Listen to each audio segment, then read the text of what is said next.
রাজ্যের নয়া পর্যটন মন্ত্রী শঙ্কর ঘোষ শুক্রবার দায়িত্বভার গ্রহণ করলেন। মন্ত্রী শঙ্কর ঘোষ দপ্তরে পুজো দিয়ে নিষ্ঠার সঙ্গে শুরু করেন মন্ত্রিত্বের প্রথম দিন। এদিন মন্ত্রী শঙ্কর ঘোষ সিএনকে জানালেন তার আগামী দিনের কাজের রূপরেখা। তিনি জানান, ট্যুরিজম ফর অল ক্লাসেসের দিকেই বেশি করে জোর দেওয়া হবে।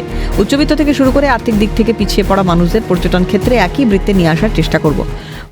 যে ট্যুরিজম ফর অল ক্লাসেস অর্থাৎ একেবারে হাই এন্ড উচ্চবিত্ত থেকে একজন আর্থিকভাবে পিছিয়ে পড়া মানুষ, তাদের প্রত্যেককে পর্যটনের বৃত্তের মধ্যে আমরা নিয়ে আসবার চেষ্টা করব। পূর্বতন সরকারের পর্যটন স্থলগুলি পরিবর্তিত হবে। মন্ত্রিসভা যৌথ সিদ্ধান্তের উপরে চলে, মুখ্যমন্ত্রীর সম্মতির পরে সেটা নির্দেশিকায় পরিণত হয়। ফলে স্বাভাবিকভাবেই কোনো এক একটি বিষয় তার উপরে দাঁড়িয়ে ব্যক্তি শঙ্কর পর্যটন মন্ত্রী হিসাবে কোনো বক্তব্য দেবে না। বিষয়গুলি প্রত্যেকটি আমাদের গোচরে আছে। ক্যাবিনেটে সিদ্ধান্ত গ্রহণ করবার পরে মানুষের সামনে পূর্বতন সরকারের পর্যটনের লোগো পরিবর্তন করা হবে। স্বাভাবিকভাবে সরকার পরিবর্তন হয়েছে, ভাবনার পরিবর্তন হয়েছে এবং সেই ভাবনার প্রতিফলন ক্যাবিনেটের সিদ্ধান্তের মধ্যে দিয়েই হবে।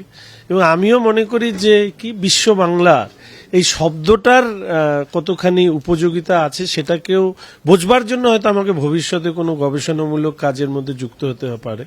তো সেই জায়গায় আমি অন্তত ব্যক্তিগতভাবে বিশ্বাস করি যে ক্যাবিনেট এই ব্যাপারে যে সিদ্ধান্ত নেবে সেটা প্রয়োগ করা হবে। এছাড়াও পর্যটন খাতে উন্নয়নের বার্তা পর্যটন মন্ত্রীর।